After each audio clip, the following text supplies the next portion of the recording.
महाभारत की कहानी में कुंती का एक महत्वपूर्ण और प्रेरणादायक प्रसंग है, जिसमें वह अपने पुत्रों के लिए एक महत्वपूर्ण वरदान मांगती है।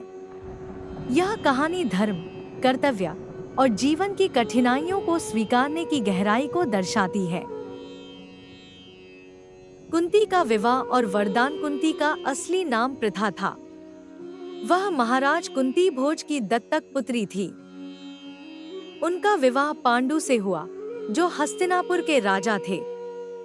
पांडु को एक श्राप था कि यदि वह अपनी पत्नी के साथ किसी भी प्रकार का शारीरिक संबंध स्थापित करेंगे, तो उनकी मृत्यु हो जाएगी।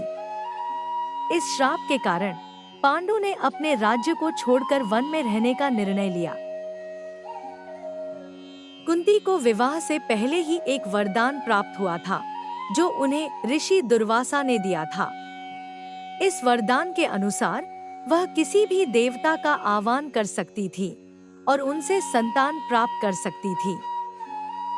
पांडु ने यह जानकर कुंती से अनुरोध किया कि वह इस वरदान का उपयोग करे, ताकि उन्हें संतान प्राप्त हो सके। कुंती ने अपने पति के आग्रह पर धर्मराज, यम, वायु और इंद्रदेव का आह्वान किया, जिससे उनके 3 पुत्र हुए, युधिष्ठिर, भीम और अर्जुन। इसके बाद पांडु की दूसरी पत्नी माद्री ने भी कुंती के माध्यम से इस वरदान का उपयोग किया और नकुल और सहदेव का जन्म हुआ। पांडवों का वनवास और कुंती का वरदान मांगना। महाभारत के दौरान पांडवों को कौरवों द्वारा ठगा गया और उन्हें 12 वर्षों का वनवास और 1 वर्ष का अज्ञातवास भोगने के लिए मजबूर किया गया। इस कठिन समय में कुंती ने अपने पुत्रों का साथ नहीं छोड़ा। उन्होंने सभी कठिनाइयों को धैर्य के साथ सहन किया और अपने पुत्रों को भी हमेशा धर्म के मार्ग पर चलने के लिए प्रेरित किया। जब पांडवों का वनवास समाप्त हो गया और उन्होंने कौरवों से अपने अधिकार के लिए युद्ध की तैयारी शुरू की, तो उन्होंने भगवान कृष्ण से सहायता मांगी।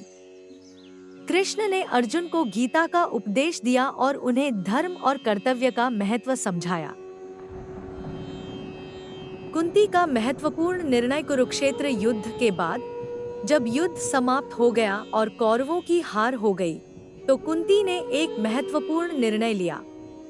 उन्होंने अपने पुत्रों से कहा कि वे युद्ध के दौरान अपनी पराजित मां को नहीं भूलें और उन्हें सम्मान दें। इस प्रकार उन्होंने कर्ण का नाम लिया, जो उनका पहला पुत्र था, जिसे उन्होंने अपने विवाह से पहले सूर्य देव के वरदान से प्राप्त किया था।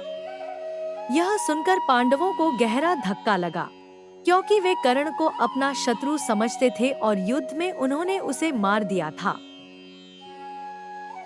कुंती का यह खुलासा करना और अपने पुत्रों से कर्ण का सम्मान करने की बात कहना यह दर्शाता है कि उन्होंने अपनी पूरी जिंदगी धर्म और कर्तव्य का पालन किया, भले ही उन्हें इसके लिए अपने ही पुत्रों से दूरी बनानी पड़ी।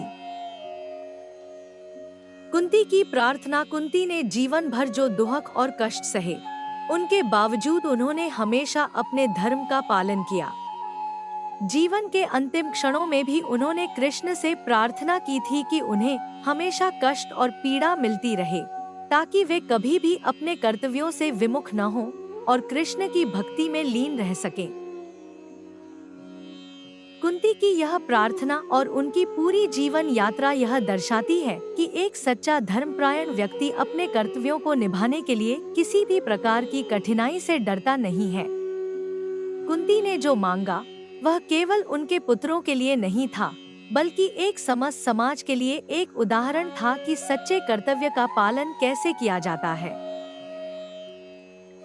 अगर आपको हमारी कहानी अच्छी लगी, वीडियो को लाइक करना और चैनल को सब्सक्राइब करना। हम आपका बहुत बहुत धन्यवाद करते हैं।